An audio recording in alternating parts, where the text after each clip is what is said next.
加拿大人呢幾年咧，真係越嚟越窮啊！即係因為我哋做餐館咧，我哋接觸好多客人咧，而家即係傾下偈啊，咁樣你就發覺啊，啲人原來生活都係好困難嘅。咁點解咧？因為依家通脹得好犀利啊！因為疫情嗰陣時候咧，加拿大個利率啊係好低嘅，1點幾嘅，依家已經係升到去4點幾，差唔多5厘啊！琴日央行先啱公布呢個利率咧，係要又維持不變，但係維持不變咧，佢都係比疫情之前升咗成幾個百分點啦。所以呢啲人供屋嘅話咧，佢就比之前個供款咧就貴咗好多錢啦。可能有啲少嘅就幾百啦，多嘅就可能千幾2千蚊啦。即係每個月多咁多出嚟嘅話，即係基本上你就冇咩得慳㗎啦。你慳就係慳喺食嗰度啦。所以而家啲人可能以前一個星期食幾次外賣嘅，咁可能而家一個星期只能夠係食1次啊咁嘅。同埋咧，我發覺好多加拿大人咧，佢哋因為根深蒂固，佢哋嗰個消費觀念就比較自由啦。佢哋冇乜點樣儲錢嘅習慣。佢哋係好似嗱，譬如咧早2日啦，咁就禮拜尾嘅，咁我接咗個電話係個外賣單嚟嘅。咁然之後咧係兩公婆，咁樣佢就喺酒店打嚟嘅，咁我係要送咗個餐去酒店。咁然之後喺電話度咧，佢同我講啊，我係邊個邊個啊咁樣。咁我話咁你唔係住喺呢度咩？點解你會住酒店嘅咧？跟住佢就話哦，今晚係即係想遠離屋企啊，即係喺屋企隔離。咁啊開間房，然之後兩公婆佢話要過下二人世界，跟住又點個餐。即係佢哋嗰個消費觀咧，你係即係中國人嚟講係好難去理解呢樣嘢嘅。第一，中國人就唔係咁中意住酒店嘅，因為覺得住屋企就衞生啲、方便啲、舒服啲。但係西人咧，佢哋就係覺得總言之就可以一日遠離屋企咧，咁樣租間房咧，就自己慢慢享受過二人世界啦。呢個就係中西文化唔同嘅之處，即係我哋都會好難理解啊。點解西方人咧，點解咁多酒店咧？但係嗰酒店又好好生意，因為呢度啲人咧係好中意住酒店。我發覺一樣嘢。咁中國人係點嘅咧？如果你去親戚屋企，你都要逼埋嗰度，冇房瞓啊，瞓廳啦，打地鋪啦，乜都嚟噶嘛，即係為咗慳嗰幾百蚊係嘛？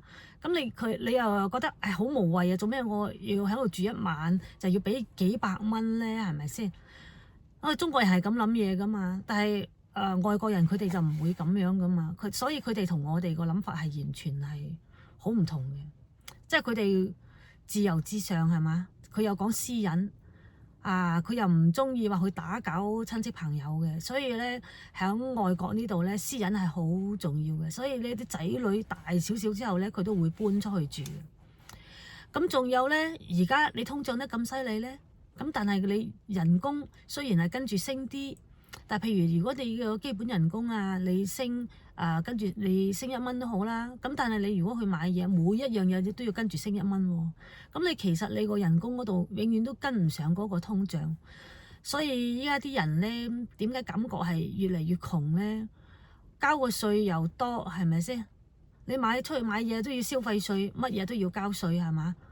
而家就好少少，因為之前我哋加個油都仲要話要俾呢個 carbon tax 碳稅係嘛？又話你污染環境嗰啲咁嘅嘢。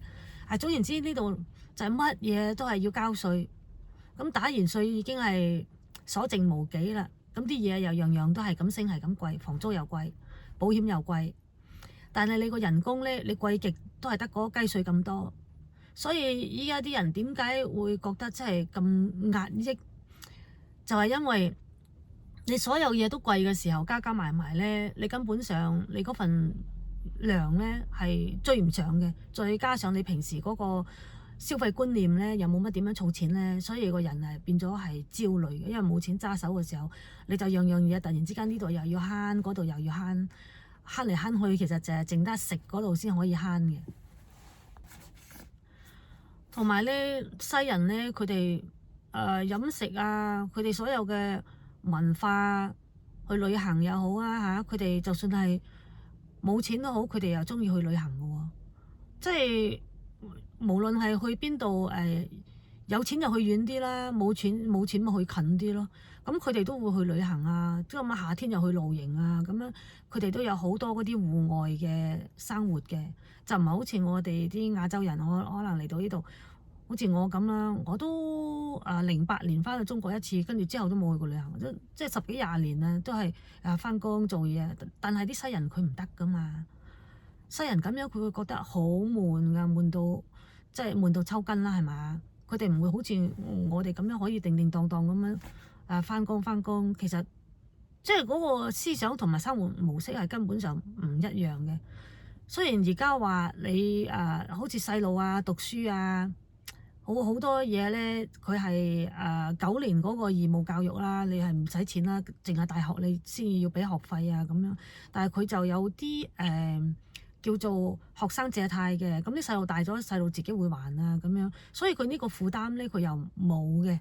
唯一一個而家覺得越嚟越窮咧，就係啲嘢係一直係咁升，一直係咁貴，特別係多倫多啊、溫哥華啊嗰邊仲更加嚴重，即係好似我哋亞省咧都仲好啲，因為我哋個稅率係低啲，所以咧生活都仲係覺得雖然係掹掹緊啲，但係咧就唔會話好似嗰邊咁樣咁壓抑咯。嗰邊仲犀利，嗰邊10幾個%稅係嘛，所以都係一個好大嘅關鍵嘅問題，就係你雖然係喺加拿大呢度咧，係感覺係安安定定，好似福利幾好，但係你係唔普通人唔會話懶到成日靠福利去生活噶嘛。其實如果你係懶到淨係靠生活去維持你個基本開支嘅話，你都係一件好痛苦嘅事，即係你要計住條數嚟使咯。